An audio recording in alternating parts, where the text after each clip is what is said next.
As I said, when you get thrown down. Engineers, planners, architects, and other relevant staff of the Central Housing and Planning Authority are currently undergoing training in sustainable urban drainage systems, also known as storm water management. CEO of the Ch&Pa, Leland Saul, explained that the information gained will help the authority to improve its planning and rehabilitation of its housing schemes. As you are fully well aware, the coast of Guyana is prone to flooding, and we want to get a better understanding of how to mitigate the risk of flooding. And therefore, we see this training as being very, very important as we move forward with our development.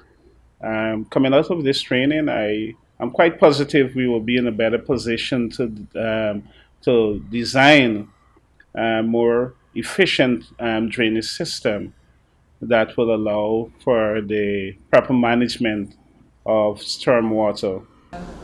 The two-day training session will focus on topics such as hydrology, hydraulics, storm water treatment and control, as well as regenerative waterfront development, with an emphasis placed on water management in the communities of Sophia as well as other Ch&Pa housing schemes.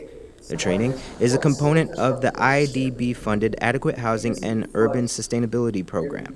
Saul believes that given the coastland's position below sea level, it is imperative for planners to build new schemes with this in mind.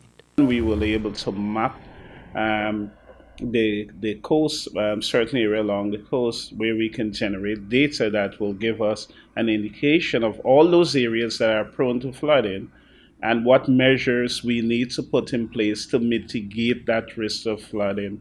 And it will help also in our zoning and planning because, for example, if we know that there is a particular area that is vulnerable to flooding, it will guide us in terms of future development activities, what we need to do, what are the best development activities that should take place in that area, or whether or not we should even engage in any development activities.